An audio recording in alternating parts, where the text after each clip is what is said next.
When I think about Uncle Ebo Whyte, I think of a father, a mentor, and a pioneer in the Ghanaian theatre industry. Today, I'm stepping out of the studio to visit Uncle Ebo and ask him how he does it. My name is Vivian Boateng, and this is Artfluence with Vivi.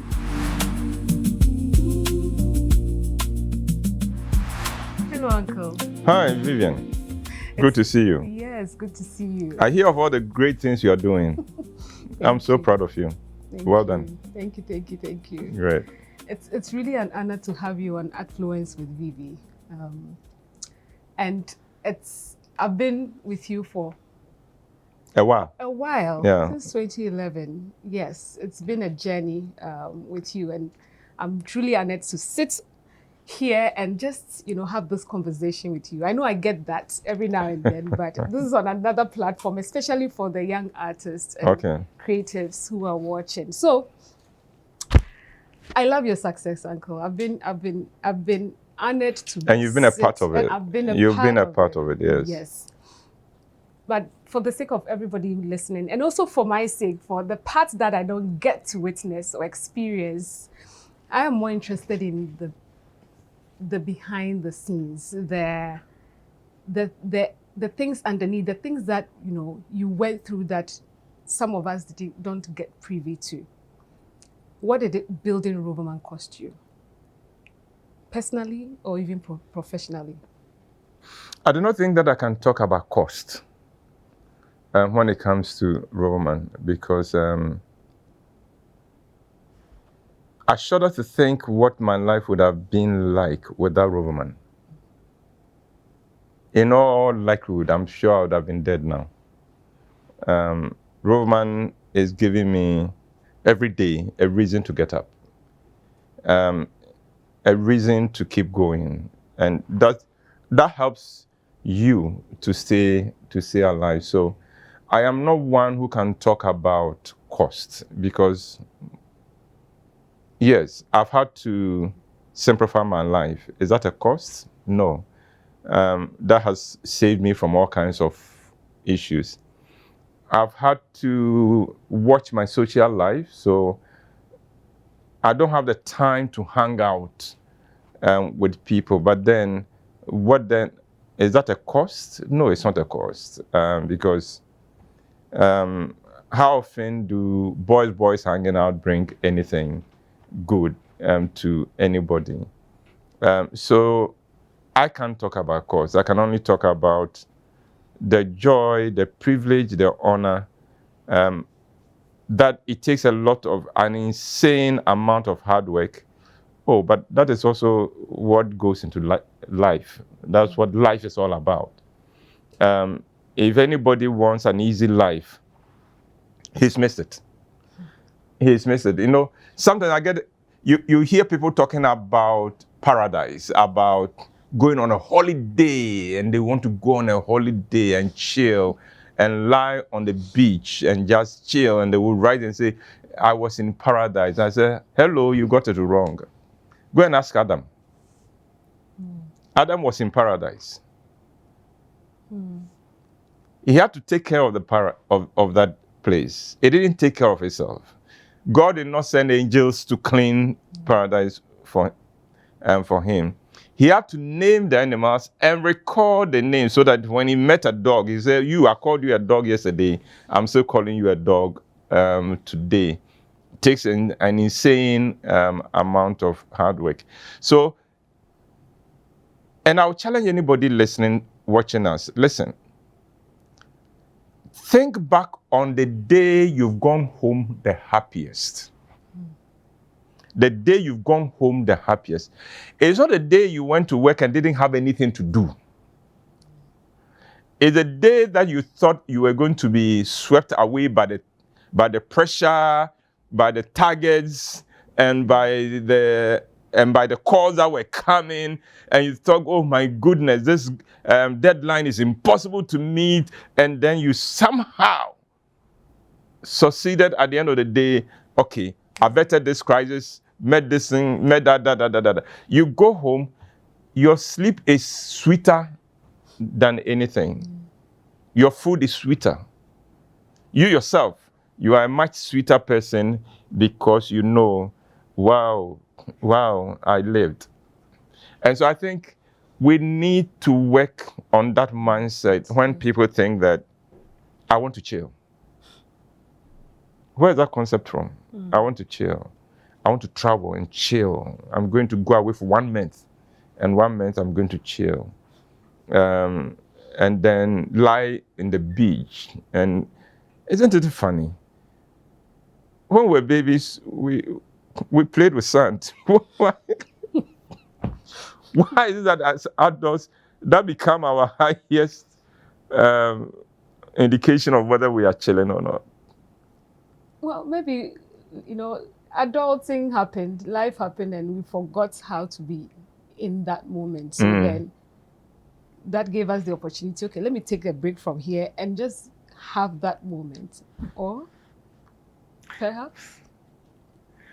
How much? I remember a young man went to the boss. He was working with an expatriate and said he had to go on leave, and said, leave. He said, yeah, I need to go and leave. The labor law permits me to take 21 days off in a year. And the boss said, if I can spare you for 21 days, then I don't need you. Wow. If this company can run for 21 days without you, then thank you very much. We don't need you.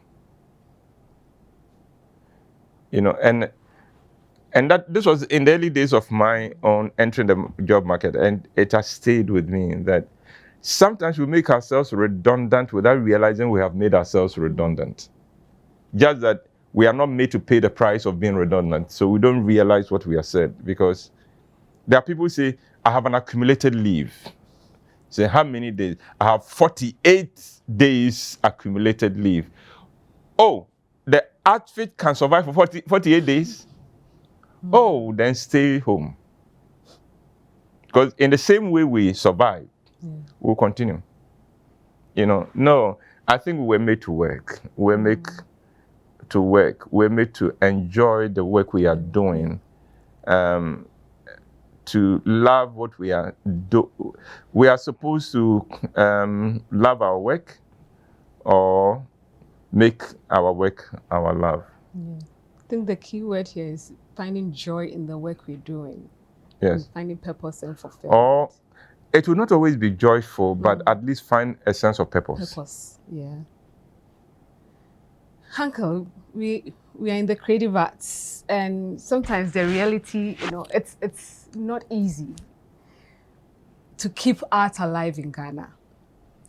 I don't know if you've ever felt that way, but for me, sometimes trying to get funding, trying to get people to believe in what you're doing, to support it, it becomes difficult. I don't know if you've ever felt that way too, that it's really, really hard to push arts in this country. When you're talking about to push art, I got the impression of, the Kaya people and and they are pushing, and no, I have never given myself that headache. I am not here to do to lift up the art sector in Ghana. It's too much work. I have certain gifts that I can't help but find expression for them. And my whole life is trying to find how can I create this room to be able to express what I've been blessed with.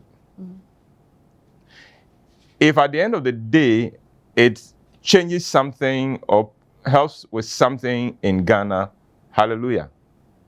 But that's not my mission. And I am suspicious of anyone who has that mission.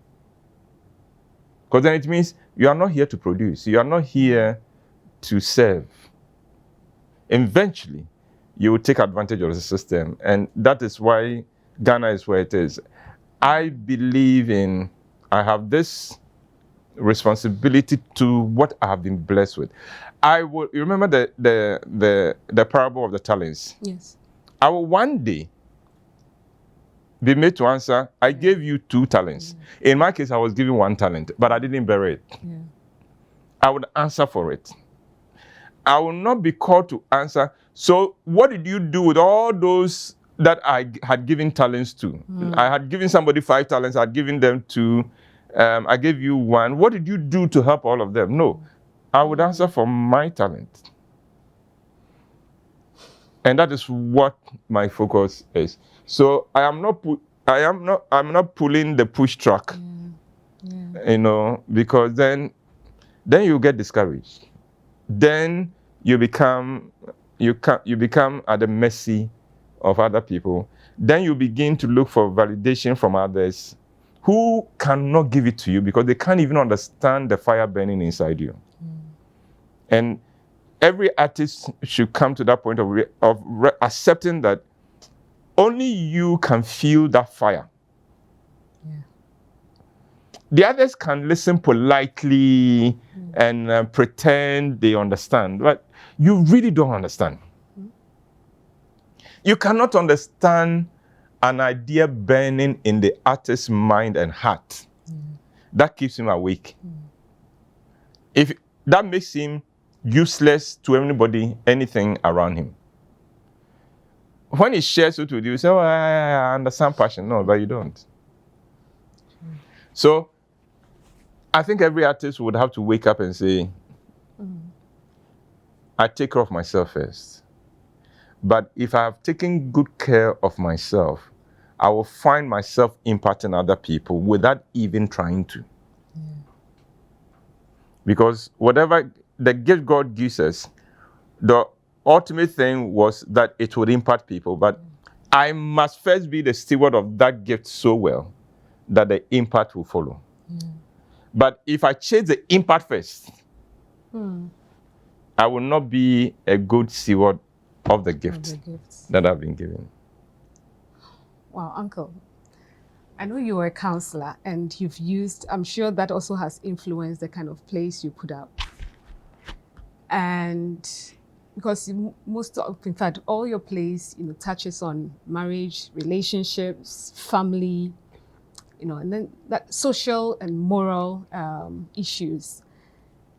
Now, I just want to know, because we are talking about you, you mentioned the impact, doing the work first and then the impact follows. I want to just find out if any of these, so what was the process like for you in terms of, writing the story and what, at the end of the day, what you hoped that each story would achieve, especially because we are talking about impact here. Did you think through it, like whenever you're putting up a story, a play, to say that, okay, this play, this is what I'm hoping this story would achieve at the end of the day? I never think of that. It's never been my focus of what I want this play to achieve. My only focus is that it must entertain. Okay. That is all I'm interested in. It must entertain. It must not bore people. People must not get to the point where they take their phone and decide that, well, okay, what's happening? Okay. This is more interesting than this. That for me will be horror. So entertain. Let people come and have a great time. A great time. Every time. What lessons they take, that's not my business. But if I have entertained them well enough, they themselves will go home with their lessons. They will find lessons in what they enjoy. And sometimes some of the things they pick from the play will surprise you. You go, okay, I can see that now that he has said it. Yeah. But it wasn't I just thought, okay, this would make this play interesting, and brought it. So let them come and have fun. It's entertainment, and that is where, if you are in the art space and you are uncomfortable about entertainment, you are in the wrong space, and you are a charlatan. Art is supposed to entertain. So if you do not major in entertainment, and I know that in some circles, entertainment is a dirty word. Oh, concert, or yeah, concert. Yeah. Oh, yeah, entertainer. Oh, he's a comedian. Oh, he's this. He's just a dancer. Oh, he's just a musician. Hello. Look, no child tries to imitate a pastor. No child tries to imitate a politician. No child tries to imitate any of the other professions. You know who they try to imitate? The artist. The artist. So you laugh at me. Your child will try and dress like me, will try to walk like me, will try to speak like me, will try to pick my words. Yeah. The slogans that even the politicians come from, where did they come from? Artists. The artist must wake up to what a powerful privilege we have to be artists. That we get to entertain people. And because if you are doing a great job of entertaining the people, they have no defenses against you. Yeah. Their defenses are down, their guard is down. They are just having fun. So they go away, and then the lessons begin to come. And they will find the lessons themselves. You can't say, this is what I want you to take away from here. I mean, who do you think you are? Preachy, more like a sermon. Yeah, then they will go to church. Church is cheaper. Because church, they can put in the offertory bowl whatever they want to put in. You have a fixed price that they must come up with. No, church is cheaper.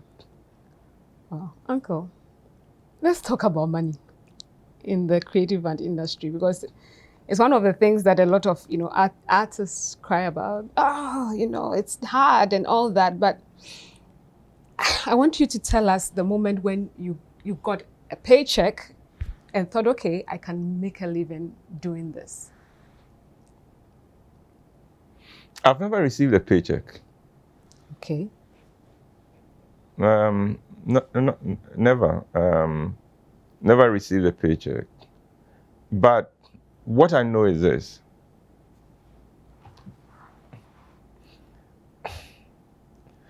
The true artist is lousy with money. And when the artist focuses on money, he would either lose the money or he will lose the art. Yes. Wow. He can't have both. So the best marriage is an artist who is working or partnering with someone who doesn't understand art but can smell money. That collaboration is powerful, because the average artist does not know money. I mean, the average musician is just happy that he got a chance to sing and people enjoyed him. And they came and said, Charlie, you are great, you are great. He's happy with that until he gets home and his wife says, what did you bring home? And so they enjoyed the show. Okay, yeah, all right. So what are we going to the market with tomorrow? Because that's the reality. But that's the artist. And no artist should feel guilty about that. We don't have it. We don't have it. Every now and then you get a rare person who combines the two, but you can also be sure that his art will not go as far as he could. Wow. if he has somebody else worrying about the money. You know, I'm not going to mention names, but Ghana has had great musicians in the past. I'm not talking about the current people, because the current people, I haven't quite followed them. But in my time, I followed every musician of my generation. And this is what I discovered. They begin with a manager or a promoter or a producer.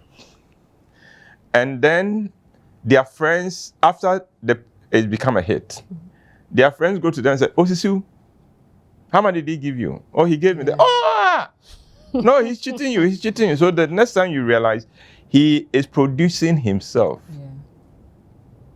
go and check. I can guarantee you that person will not do more than 2 albums after that. Because to take your album around trying to distribute it and to hear all the turn downs, all the excuses and things, it kills your inspiration, motivation. You go back home and you don't want to do anything. Right. You feel so down. You feel so low. That is where that person should have gone and faced those negativity. Not you. So that you can still preserve your space. And unfortunately, especially in Ghana, we don't understand a few things. One of the things I've had to teach people is this: 100% of 0 is not better than 10% of 10. Because everybody wants to say, I'm running my own thing. I'm running my own thing. So we are not even making the effort to work together and collaborate. Uncle, can you please repeat that again? Come again. The 100% of 0. 100% of 0 is not better than 10% of 10. You know, and everybody is going for 100%.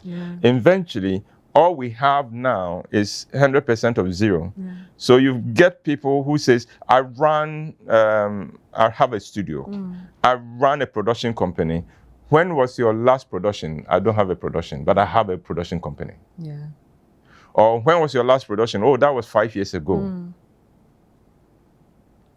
But I have a production company. You know, I own it myself. 100% of 0. You know, so you go around and it feels good. Those are the people, you find them at every conference. They have their call card, you know, and they show. Ask for a card, they will show you. Oh, yeah, that's my company. That's my number. Those are my destiny. Oh, really? What are some of your works? Oh, we're coming up. We're coming up. We're coming up very soon. Meanwhile, this same person, in collaboration with another person, would have been ruling the world. You know, would have been way out there, but we don't understand that. You know, I tell people there's an interesting phenomenon. Watch a Hollywood movie. Watch a Hollywood movie. When the film is over and the credit starts running, go take your bath and come back. It will still be running. Watch a Ghanaian movie. When it is finished, by the time you get up from the chair to the TV, the credits are over. What I'm saying is that Hollywood rules the world because of collaboration. Everybody is permitted to bring his little talent in, his little ability, his little gift in. And so it becomes bigger. Everybody also gets to chop. True. As against the Ghanaian situation where there are people you work with them for once and you won't work with them again because their whole focus is to cheat you and to deprive you of your share of it. With my productions, one of the secrets people wouldn't know, there are times Roverman has earned nothing, but everybody's gotten something. cast, crew, sound, lights, music, security, ushers. Everybody is getting something. Now, individually, it may not be big, but collectively, everything is gone to them. And I go home, nothing. But I'm happy. Why? Because now, and we can look forward to the next quarter. And that is why you see a lot of the people who have been with me over the years who are still here with me, because they know he will not cheat us. What is our due, we'll get it. And there will not be any excuses and say, oh, you know this quarter, no. If nothing, during the COVID days, every money I earned during COVID, I did not keep. Went to my staff, went to the group members. It wasn't much, but at least something passed through. And I had nothing. Because I know the importance of appreciating the gifts of other people, and we need to get there in Ghana. Otherwise, our arts will continue to struggle. Right. Thank you, Uncle. Now, I believe that people can visit Ghana just to watch our plays. Yes. Because now we're talking about the product here. And I believe our theater can be a source of tourism. I heard a resounding yes, please, so I know that it's something you believe in. Oh, yeah, yes. Because for our festival, about 30% of the audience are from the diaspora. Yeah. How do we multiply this? How do we make this a thing that, you've done a fantastic job for almost 18 years. You've done this every quarter. And then in December, where we get, beyond the return, where we get people coming in, so they get to see, how do we increase that, make it like a thing where, that every quarter, or at least in Easter and in December, by all means, we'll have, people coming. That cannot be the work of the artist. That will have to be the work of the nation that recognizes that there is money to be made here. Yeah. The artist can continue producing. But if the roads are not good enough, the guy comes in and stays in traffic for a long time. He knows the production and the show starts at 8, leaves his hotel at 7, and gets to the venue at 9. Yeah. He's not coming back. Yeah. He comes down and sleeps in a hotel that is of a lesser quality than the Holiday Inn he knows there in the US. It has a different name here. It's supposed to be a big hotel here. Yeah. And then he realized, I'm paying 2 or 1.5 times what I paid for a better hotel in Europe. Next time, why should I come here?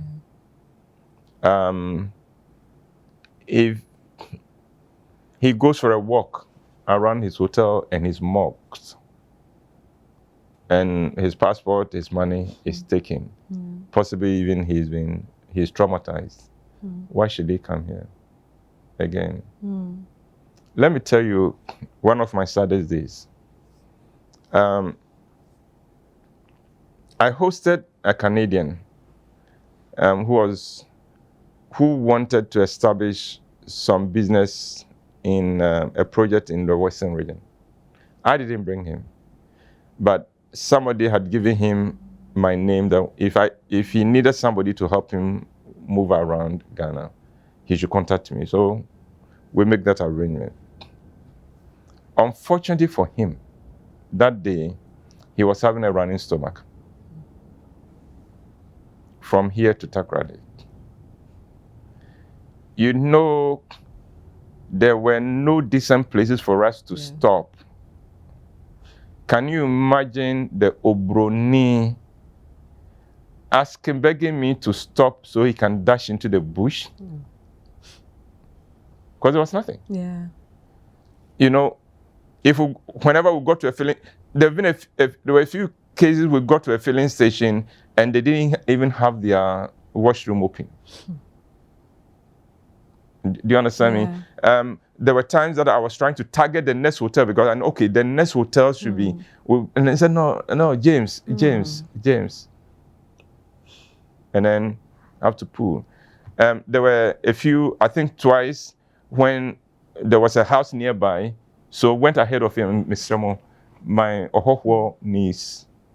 And then the Ghanaian, Obroni, you know the man. By the time we got to talk, he felt so humiliated that was the end of it. He hasn't come to Ghana again. Wow. Because there were no rest stops that I could tell him, in 5 minutes we'll hit one. Yeah. In 10 minutes we'll hit one. So hold on. Now, it's one of my saddest days. And how many people do we lose because as a people, as a nation, we don't put in some of these things that are necessary. That's necessary, exactly, to make it conducive for more people to come and experience the arts. Yes. I'm going to start a sentence and I want you to finish it. Ghana is awash with talents, but... Yeah, Jimmy Dawson. Sebio.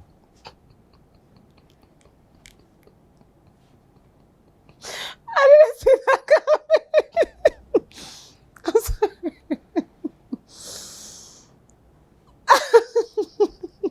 No, you asked me to finish it. I'll finish it.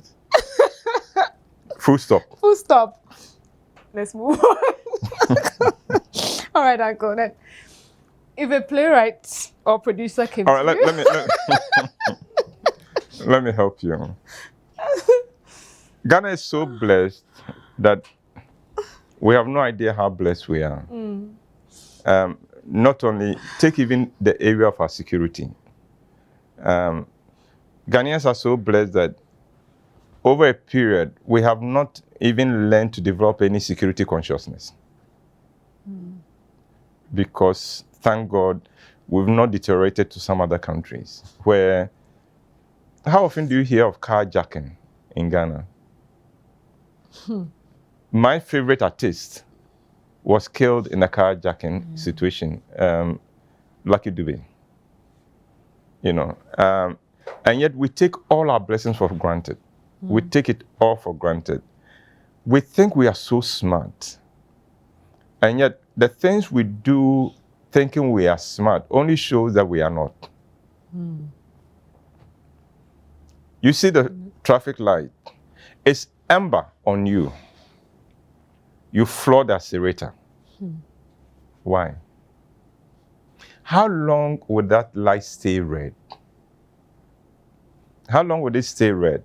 So why wouldn't you have the patience to stop?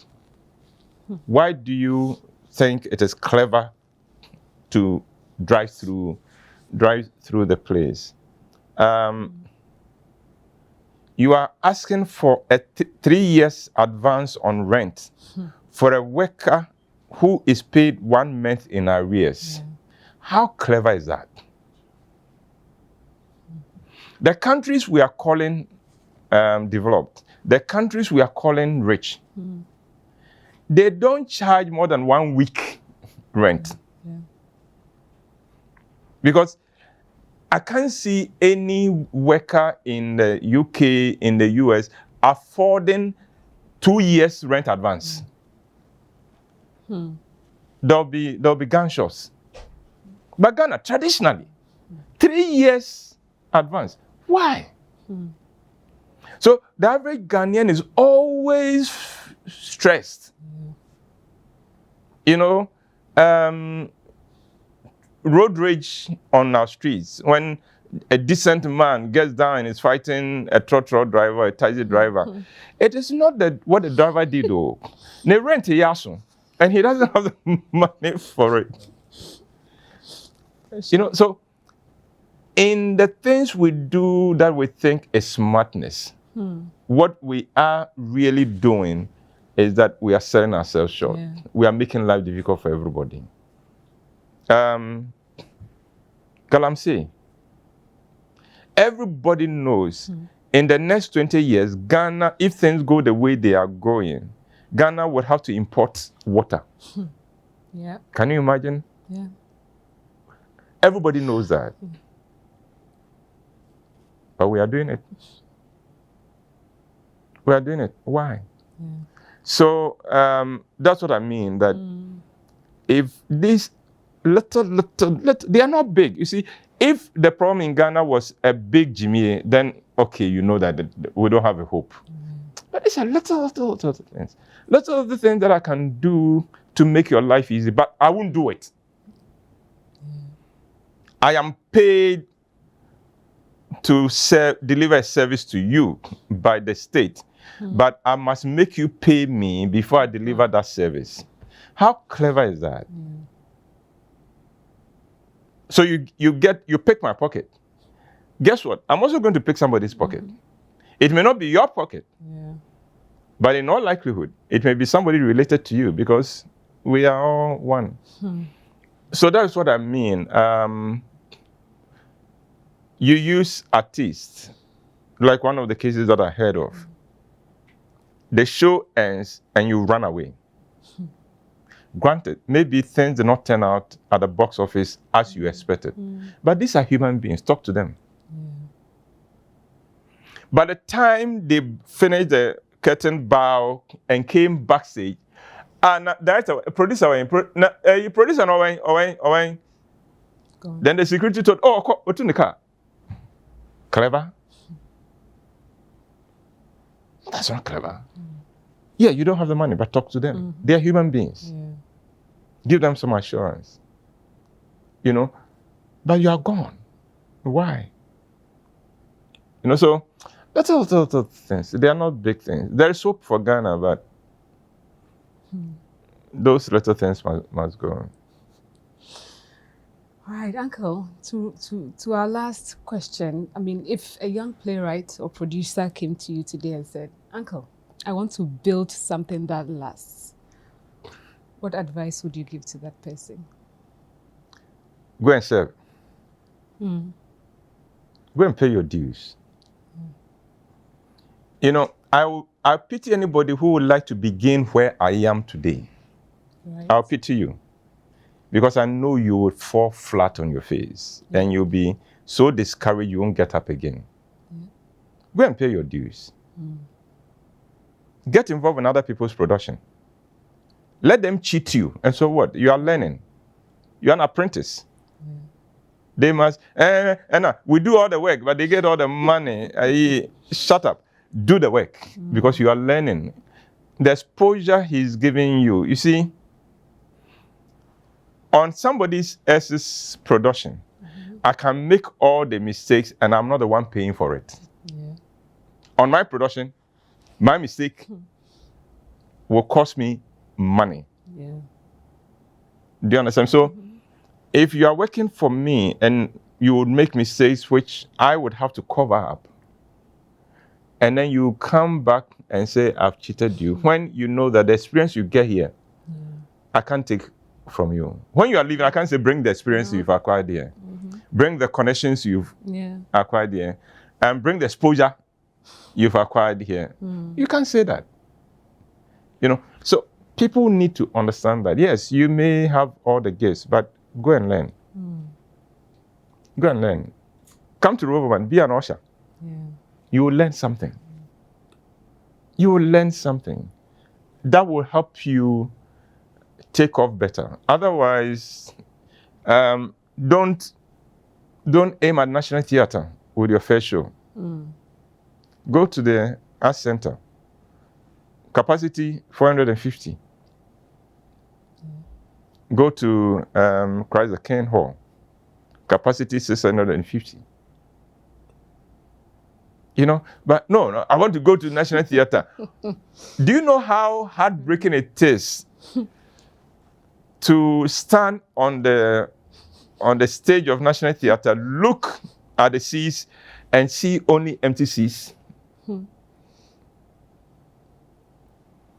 10 people at your production at National Theatre Main Hall is more heartbreaking than 10 people in Folks Place. Yeah. So, pay your dues, learn your craft. Talent is not enough. Learn your craft. And serve those whose time have come. Because that's what I did. I made myself a servant of anybody whose time had come and served them without asking for money. And it was a good investment for me. Thank you so much, Uncle. As they say, the aroma from your mouth is sweet. We've been blessed by your wisdom, your experience. This has been a wonderful conversation. Thank you so much for your time. Now, she's been asking me all the questions. Let me also ask her a question. Before the question, can I say one more thing? Okay, go ahead, say it. We have the second quarter play coming up. Yes. Uncle, please. Love. We can't leave before you. Love and Handcuffs. Without you telling us about it. Love and Handcuffs, 26th, 27th, 28th of this month, June. And then 3rd, 4th, and 5th of July. National Theatre. It's a crazy play. Come and watch it. Unfortunately, I can't tell you more than that, but the assurance I can give you is that it will be more than worth your time and your money. Again, I'm here to entertain. Come, you'll be entertained. Now, my question. Vivian. Din, din, din. Yeah. What keeps you beautiful?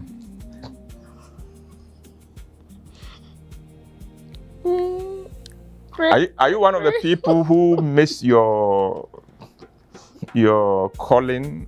Maybe you should have been a model and you are here. I don't mean anymore.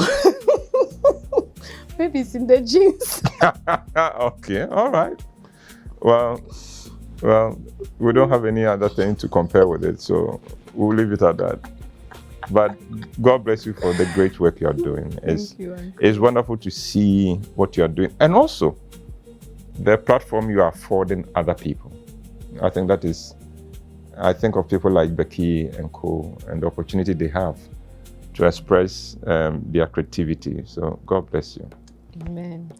Thank you. Oh, and you know your husband is always one of my favorites. PK. Shout out to the doctor, engineer. PK said didn't come on. All right. Thank you so much, Uncle. Welcome. God bless you.